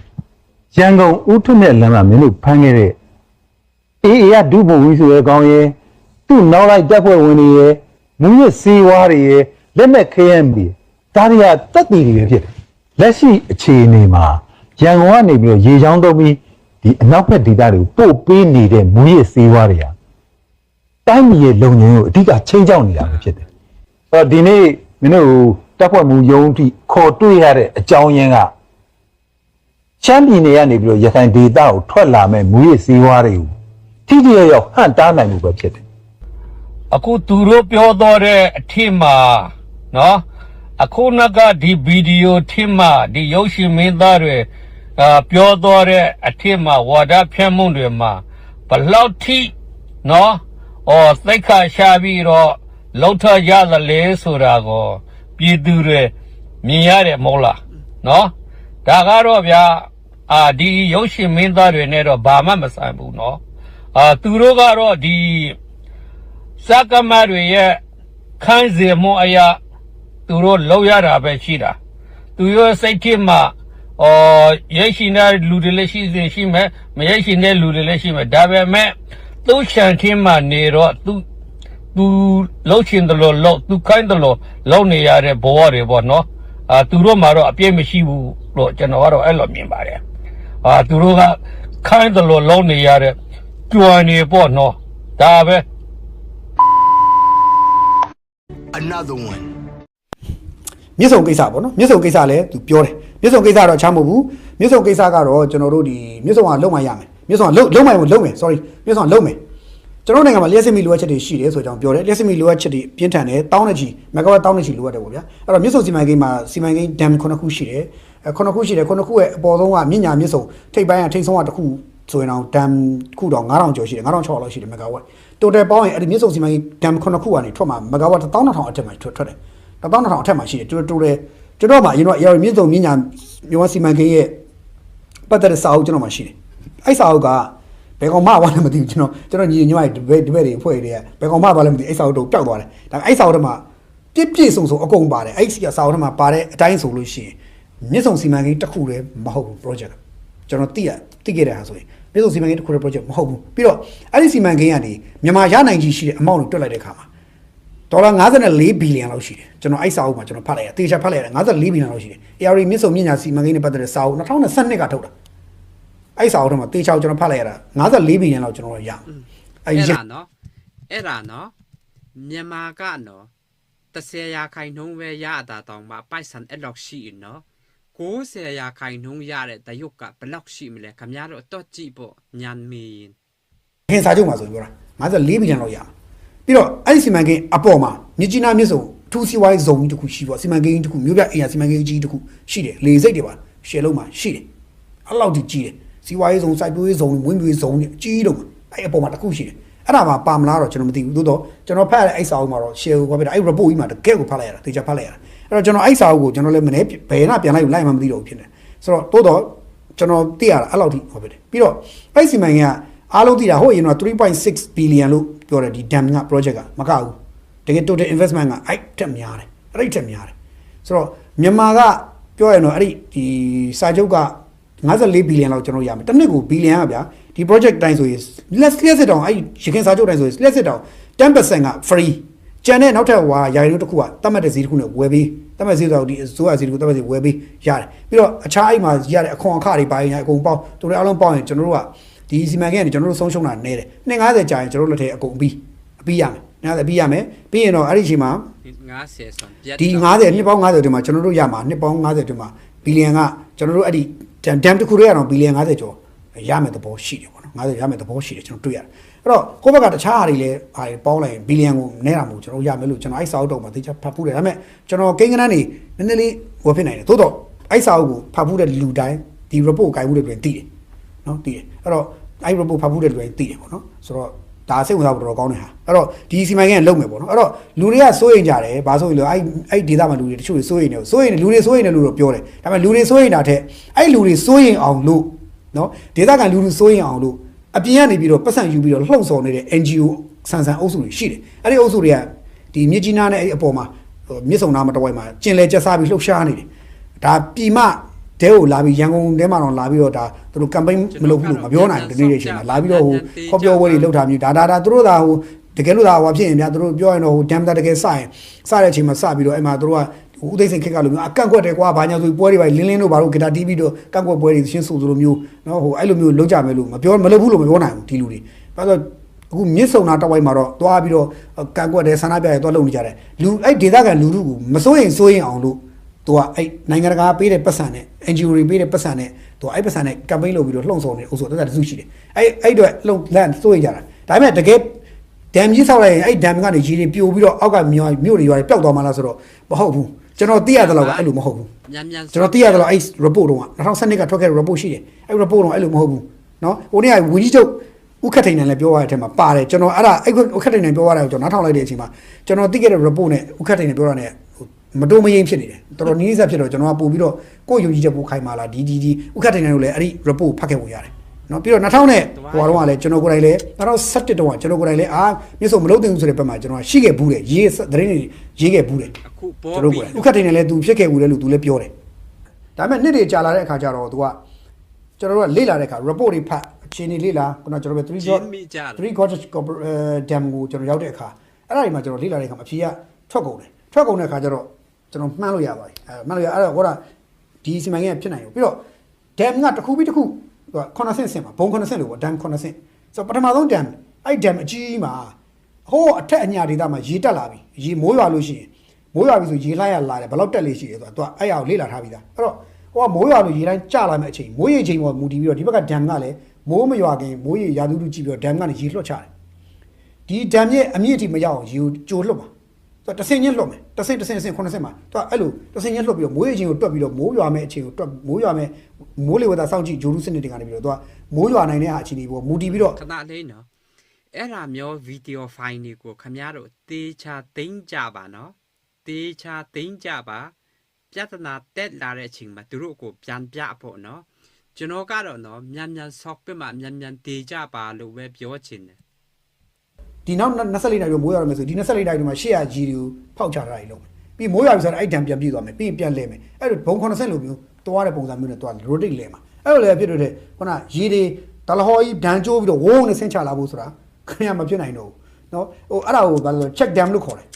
check dam လို့ခေါ်တယ်ဟိုဘာလဲဆိုတော့ထိုင်းမှာတော့ check dam လို့ခေါ်တယ်ဒီမြန်မာတော့ဘယ်လိုခေါ်လဲတရုတ်ဘယ်လိုခေါ်လဲကျွန်တော်မသိဘူး check dam လို့ခေါ်တယ်အဲ့ဒါဘာလဲဆိုတော့တောင်ကျရေတွေကို dam 90ဆင့် dam အဆင့်နဲ့ dam အဆင့်နဲ့ထိန်းတဲ့ style မျိုးသူက check dam ကိုမျိုးထားတာအဲ့ဒါသဘောပေါက်ဝင်ကြီးကိုလေတောင်တွေမှာရှိတဲ့တောင်တွေပြုံးလာတွေဟိုတွေဖြစ်တာတွေဟိုအောက်ကမြေရောက်ရေဆုံးရှုံးတာတွေမဖြစ်အောင်လို့ထိန်းတဲ့နည်းတစ်မျိုးလဲပါတယ်ဒါကြောင့်ဒီဟာတော်တော်လေးဘာဖြစ်တဲ့ထဲမှာကောင်းတဲ့ထဲမှာပါတယ်ကျွန်တော်ဒါကြောင့်ကျွန်တော်ကတော့ရခင်တော့ကျွန်တော်တို့ကိုယ်တိုင်လည်းဟိုဦးခက်ထိန်နန်လိုပဲဦးခက်ထိန်နန်ပြောဆိုသူလည်းရင်တော့ဓာကြီးကသူလည်းကန့်ကွက်ခဲ့တဲ့ထဲမှာပါခဲ့ဘူးတယ်ဒါပေမဲ့သူလေးလာတဲ့ခါမဟုတ်ဘူးငါတို့ကန့်ကွက်တာလွဲနေတယ်ငါတို့တိုက်ပြီးတော့ကောင်းတယ်ဆိုတော့သူပြောသလိုကျွန်တော်လည်းကန့်ကွက်တယ်ဘူးမှာကန့်ကွက်တယ်တော့မဟုတ်ဘူးသတင်းသမားဆိုတော့သတင်းရေးခဲ့ဘူးတဲ့ကန့်ကွက်တဲ့သူတွေဘက်ကနေသတင်းရေးခဲ့ဘူးတဲ့သူဖြစ်တယ်အခုတော့ကျွန်တော်တို့တိသွားပြီပေါ့နော်တိသွားကျွန်တော်တို့တိခဲ့ပြီပေါ့ကျွန်တော်က2014လာ14 16 19 13 16 19ပေါ့နော်အဲ့လိုကျွန်တော်ရောက်ခဲ့တော့3ချိန်လုံးမှာကျွန်တော်ကဟောဖြစ်တယ်73ကတော့အဲ့လောက်မသွားဘူး16မှာကျွန်တော်သွားတဲ့အချိန်မှာဟိုဘက်ကိုရောက်ခဲ့တယ်19မှာတော့ CPIC ဟိုပါကုမ္ပဏီဟိုကျွန်တော်ရောက်ခဲ့တာဖြစ်တယ်အဲ့တော့ကျွန်တော်တို့ကတိနေပြီပေါ့နော်ဓာတ်ပုံတော့ကျွန်တော်ရှိသေးတယ် CPIC ရဲ့ဒုဥက္ကဋ္ဌဓာတ်ပုံတော့ကျွန်တော်အခုထိရှိသေးတယ်ဒါပါတော့ဗျာဒါတော့အဲ့တော့ဒါတွေကကျွန်တော်မြစ်ဆုံကိစ္စပေါ့နော်ဆိုတော့မြစ်ဆုံကိစ္စလည်းအဆင်ပြေသူတို့လုံးလိမ့်မယ်ပြောတယ်တိုးတော့အစိုးရအနေနဲ့ကတော့ဘာလုပ်တင်တာဆိုမြစ်ဆုံကိစ္စနဲ့ပတ်သက်အစိုးရအနေနဲ့ကတော့ဟိုစာချုပ်ကိုတော့တေချာလေးချုပ်စေချင်တယ်ဒါကတော့ကျွန်တော်မြင်မယ်စာချုပ်ကိုတော့တေချာလေးချုပ်စေချင်တယ်ဘာလို့ကျွန်တော်တို့ကဘာလို့စိုးရင်ရလဲမေးရင်ဒီကျွန်တော်တို့မြင်နေတာမြစ်ဆုံလိုပဲမြင်ပြီးတော့မြစ်ဆုံရဲ့နောက်မှာကြီးအဲ့မှာရှိတဲ့မြေရှားတွေဘာတွေညာတွေဟိုအပင်းကြီးပင်းတွေအောက်ကရွှေကြောတွေအဲ့ဒါတွေများကောက်ကတူးဖော်သွားတာမျိုးမတော်တဆအဲ့မှာရှိနေလို့အဲ့ဒါတူးသွားတာမျိုးလုပ်ပြီးတော့မြစ်ဆုံအကြောင်းပြပြီးတော့ဘာဖြစ်တာမျိုးဆိုရင်လေကျွန်တော်တို့စိတ်ပူတယ်နော်ဘာကျွန်တော်တို့မှာလေဘာလဲဆိုတော့ဟိုဘာဖြစ်နေလဲဆိုတော့ဟိုဘာကျွန်တော်တို့ဘာခေါ်လဲတန်စိုးရင်ချက်တွေရှိနေတယ်ရှေ့မှာနာခဲ့ဘူးလို့စိုးရင်ချက်ကရှိတယ်အဲ့စိုးရင်ချက်ကအဲ့ဒါပဲကျွန်တော်တို့စိုးရင်ချက်ကအဲ့ဒါပဲနိုင်ငံသားတယောက်နေစိုးရင်နဲ့ဂျန်လစ်တယောက်နေစိုးရင်စာချုပ်တည်တည်ချာလေးခိုင်ခိုင်မှာချီပြီးတော့ချုပ်စေခြင်းနဲ့ပိုင်ပိုင်နဲ့ချုပ်စေခြင်းနဲ့ပြီးတော့ဒမ်ဒီဒမ်ပဲကျန်တဲ့အောက်ကမြေတွေကောတူးပြီးတော့ပြုတ်ပြီးသေးပြေးသွားတာမြေရှားတွေပါသွားတာရွှေတွေပါသွားတာအခြားသောတတ်ထုတွေပါသွားတာမျိုးတစ်တွေခုတ်ပြီးတော့သေသွားတာမျိုး မလွတ်အောင်တော့နိုင်ငံတော်ကြီးကတာဝန်ရှိသူတွေကဒါကိုတော့တက်နေတော့ထိန်းချောင်းပေးဖို့လိုတယ်ဒါကတော့ကျွန်တော်အမြင်ပဲเนาะအဲ့ဒါတော့အရေးကြီးပါတယ်เนาะနိုင်ငံတင်စားတွေဟိုဈေးပေါ်ပေါ်နဲ့ခိုးထုတ်ခံရတာဖြစ်သွားမှာလို့ကျွန်တော်ဆိုတယ်ဒါလေးတော့ကျွန်တော်တို့စိတ်ပူတယ်เนาะနောက်တစ်ခုကဟိုဒါเนาะ EAO တွေကိစ္စလည်းအတိုက်ခံနေ EAO တွေကိစ္စလည်းသူဖိတ်ခေါ်တယ်ဆိုတာလည်းမှန်ပါတယ် EAO တွေနဲ့ပတ်သက်လည်းဖိတ်ခေါ်တယ်ဟုတ်တယ်သူဖိတ်ခေါ်ထားတယ်နိုင်ငံတော်ဖိတ်ခေါ်ထားပြီးသားဒါပေမဲ့ခင်ဗျားစဉ်းစားကြည့်ဗျာ EAO မရောက်တဲ့ရောက် EAO အဆင့်မရောက်တဲ့ရောက် AA ရဲ့ထုံးမြတ်နိုင်တို့အုပ်စုရဲ့အောက်ကထုံးမြတ်နိုင်အုပ်စုအောက်ကဟိုခိုင်ဒုက္ခဘာပြောလဲခင်ဗျားတို့မြင်တာပဲနိုင်ငံတော်ကခေါ်တဲ့အခါမှာထုံးမြတ်နိုင်ဘာပြောလဲခင်ဗျားတို့ပြီးခဲ့တဲ့ရက်ပိုင်းကမနေ့ကတနေ့ကပဲထုံးမြတ်နိုင်ရဲ့အောက်ကခိုင်ဒုက္ခပြောတဲ့စကားခင်ဗျားစဉ်းစားကြည့်နော်ခိုင်ဒုက္ခလည်းညှိုးထုံးအောင်လားကျွန်တော်မေ့တော့နေအဲ့နှစ်ယောက်တည်းတယောက်ပြောတဲ့စကားဗျာကျွန်တော်ရောကုန်ပြီနော်အဲ့နှစ်ယောက်တည်းတယောက်ပြောတဲ့စကားဆိုဘယ်လိုလုပ်မလဲခင်ဗျားဘယ်လောက်ဆိုးလဲအဲ့စကားဆိုရင်နော်ကြည်စံနဲ့ဒီဘက်ကလေးနဲ့ဘုံကျဲနေမှာတော့တဲ့သူကကြည်စံနဲ့ပဲပြန်တုံ့ပြန်မယ်တဲ့ဩနော်စကားဒီဘက်ကလေးနဲ့ဘုံကျဲနေမှာတော့ကြည်စံနဲ့ပဲပြန်တုံ့ပြန်မယ်ဆိုပြီးစကားပြောတယ်အဲ့တော့လူကြားကောင်းတဲ့သူ့ဘက်ကပြောရင်လူကြားကောင်းတဲ့စကားတော့ဖြစ်တယ်သို့တော့ခင်ဗျာစဉ်းစားကြည့်ဗျာကြည်စံနဲ့ပြန်ခိုင်းဒုက္ခပြောတာနော်သူတို့ကလေးနဲ့ဘုံကျဲနေတော့ဘုံကျဲတိုက်ခိုက်နေမှာတော့ငါတို့ကလည်းကြည်စံနဲ့ပြန်တုံ့ပြန်မယ်တဲ့အဲသူတို့ဖိတ်ခေါ်လှည့်သားမှုဆိုအစိုးရတွေကသူကဖိတ်ခေါ်တာရှင်းတယ်အဲ့မှာငင်းချိုင်းနဲ့ပတ်သက်ရင်ဟိုကပြောတာရှိတယ်ငင်းချိုင်းပတ်သက်ဒေါက်တာခိုင်ဆိုးကပြောတာရှိတယ်နိုင်ငံတော်သမ္မတကငင်းချိုင်းနဲ့ပတ်သက်ရင်ဖိတ်ခေါ်နေတယ်လာဆွေးနွေးကြမယ်ကန့်သက်ချက်မထားပဲဆွေးနွေးမယ်လာခဲ့ပါဆွေးနွေးပေမဲ့အကျိုးစီးပွားပေါ်မှာဇုံရက်ပြီးတော့မလာဘူးကွာလို့ပေကတ်နေတယ်ဆိုရင်လုံးတင်လုံးထက်တာတော့နိုင်ငံတော်ကလောက်ရလိမ့်မယ်ဆိုတာမျိုးနိုင်ငံတော်သမ္မတမှာလည်းစိတ်ထားရှိတယ်ပြီးခဲ့တဲ့ရက်ပိုင်းလေးမှာပြောသွားတာပြီးခဲ့တဲ့နေ့လောက်ကတော့သူပြောသွားတာနော်ခင်ဗျာအကျိုးစီးပွားမှာဇုံရက်ပြီးတော့မလာဘူးကွာပေကတ်ပြီးနေမယ်ဒီလိုမျိုးကူအေးလိုမျိုးတောင့်ခံနေမယ်ဆိုရင်ခင်ဗျာနှိမ်နှင်းခံမှာချီမုန်းခံမှာတို့ပဲဖြစ်မှာအဲ့တော့ထုံးမြတ်နိုင်တို့ခိုင်ဒုက္ခတို့မျိုးထုံးအောင်တို့ကြောင့်ရခိုင်တိုင်းသားတွေရဲ့ဘဝအနာဂတ်ကကြမှာခင်ဗျာကျွန်တော်ထင်တယ်အစိုးဘက်မှာသွားရှိတယ်ဒါကြောင့်ဒီထုံးမြတ်နိုင်တို့ကသာလေရခိုင်ပြည်နယ်ရဲ့တရခန်တွေကထုံးမြတ်နိုင်တို့သာလေဖြစ်တယ်ရခိုင်ပြည်နယ်ရဲ့ဒီတည်ငြိမ်အေးချမ်းရေးပြတ်သုံးအောင်လုပ်တာထုံးမြတ်နိုင်တို့သာလေဖြစ်တယ်ဆိုတော့ကျွန်တော်တို့မြင်ရတယ်အဲ့တော့ထုံးမြတ်နိုင်နေနဲ့လောက်ရမှာကတခုပဲရှိတယ်ကျွန်တော်ခဏပြောတယ်တိုက်မှာပဲရမယ်ငြိမ်းချမ်းရေးဆွေးနွေးလမ်းကြောင်းပေါ်တက်ဆွေးနွေးပြီးတော့မှကိုလိုချင်တဲ့ဒီဟိုကိုယ့်ရဲ့ငါတို့အပါအကြောင်းငါတို့အတိအဆုံးပဲဆွေးနွေးလို့မရဘူးတိုက်မှာပဲရမယ်နော်အခုလို့ဆယ်နော်ကျွန်တော်တို့တော်လှန်ရေးဖက်မှာလဲနော်ပြဿနာပေါင်းစုံတဲ့ကမောက်ကမာရီဖြစ်တဲ့ဒါပေမဲ့နော်သူတို့တိုက်ချင်တိုက်မတိုက်ချင်နေကျွန်တော်ရဲ့ယုံကြည်ချက်ကတော့နော်အာနာရှင်ကိုတိုက်မှာပဲရမယ်ဆွေးနွေးလို့မရဘူးအာနာရှင်ကတိစာမရှိဘူးကတိမတီးဘူးဆွေးနွေးလို့မရဘူးတိုက်မှာပဲရမယ်တိုင်းသားရပိုင်ခွင့်တွေကိုဥပဒေပေါင်းတရားဥပဒေပေါင်းနဲ့တောင်းဖွဲ့စည်းပုံချင်ဥပဒေပေါင်းနဲ့တောင်းအဲ့ပေါင်းနဲ့ရအောင်လုပ်နိုင်ငံကြီးနဲ့ရအောင်လုပ်ပြီးတော့ဟိုတိုင်းပြည်ကိုဆက်လက်ပြီးတော့တိုင်းပြည်အစိတ်ပိုင်းတစ်ခုဖြစ်နေကိုယ့်ကိုခံယူတိုင်းပြည်ဆိုတာကျွန်တော်တို့ခန္ဓာကိုယ်လို့ပြောမယ်ဆိုရင်ကျွန်တော်အားလုံးခြေလက်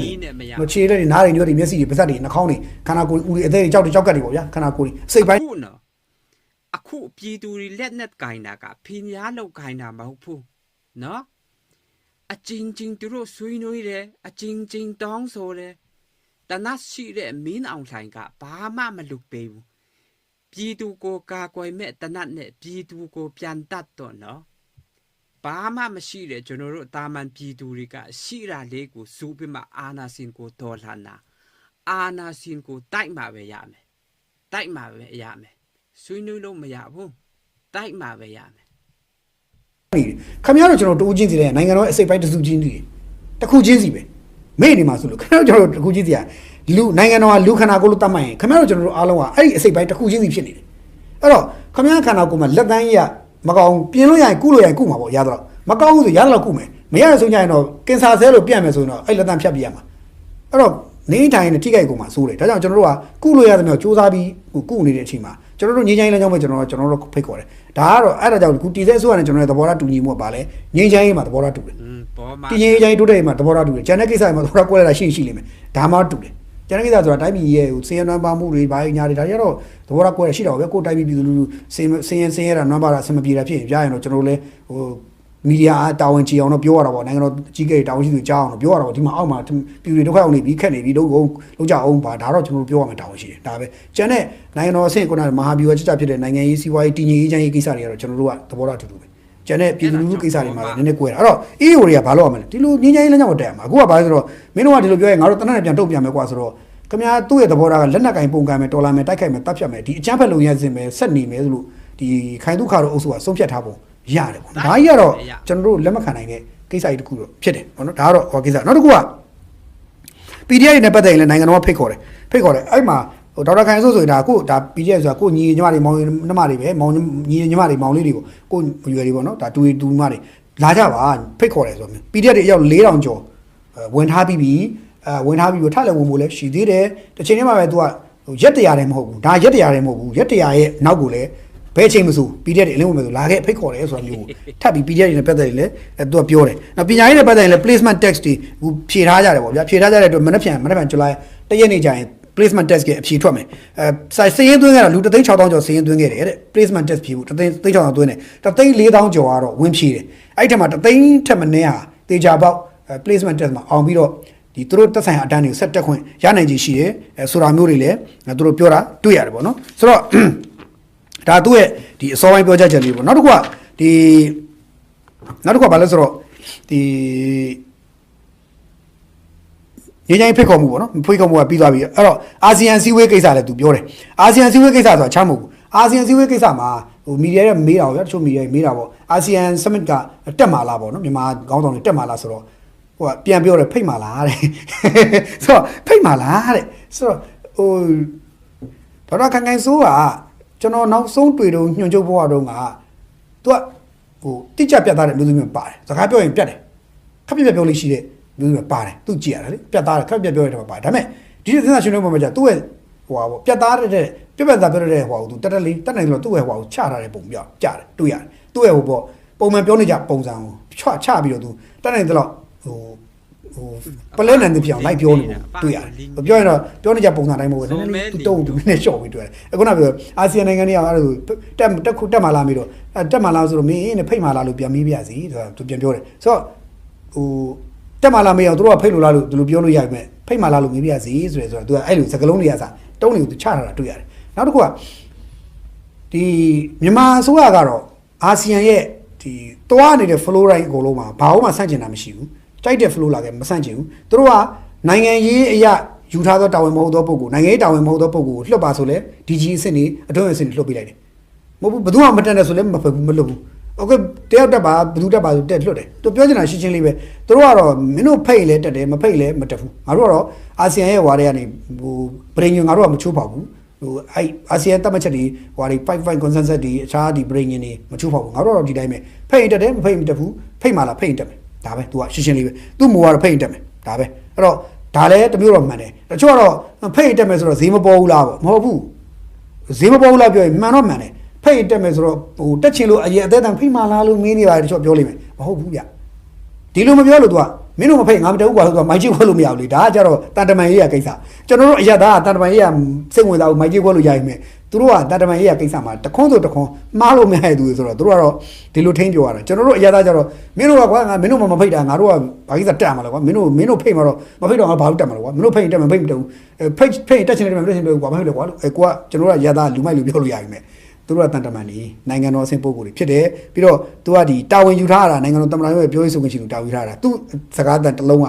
international မှာပြန့်တယ်သူအားတော့ reference ယူကြတာဖြစ်တယ်သူကအဲ့တော့စကားလုံးကြုံလို့မရအဲ့တော့သူကဖိတ်မှာလားတဲ့ဖိတ်တက်မယ်မဖိတ်သူတို့ပြောရတိုင်းတက်မယ်ညာ AC ပဲသူအဲ့လိုသဘောမျိုးတော့ပြောတာတွေ့ရတယ်ပေါ့နော်ဆိုတော့နောက်တစ်ခုက Another one. ကျမလေးချင်းအလုံးကောင်းလို့ရတယ်ဘာမှပြဿနာမရှိပါဘူးဘာလဲမရှိပါဘူးပြည့်အဝကောင်းလို့ရတယ်စစ်စစ်တွေကိုလည်းပုံမှန်စစ်စစ်တာကိုလည်းပြုလုပ်နေပါတယ်ဒါကတော့ဆက်စစ်တယ်တက်တယ်ပါနောက်အာဆီယံဒီကိုစနေကတွေ့ရတာတွေ့လို့ဒီနေ့ကတော့ဒါအားလုံးဒီ process ကြီးပြည့်မှုတွေရဲ့ပေါ့နော်ဥပဒေအရကြီးဒါပြည့်တယ်ကြားတယ်ရတယ်ဖြစ်ပါတယ်အဲ့ဒီအတွက်ဒီ international social ရဲ့ကိုယ်ကိုရ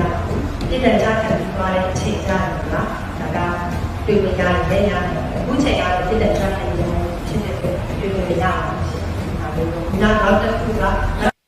ခွေးမသာစောမဲပြားနော်အမေစုနေကောင်းတာနေမကောင်းတာမဲတာမဟုတ်ဘူးအမေစုရှိသေးလားမရှိဘူးလားအသက်ရှင်သလားတေးသလားအဲ့ဒါကိုနော်တက်တေပြခိုင်းတာခွေးမသာပေါ်မစောမဲပြားရေ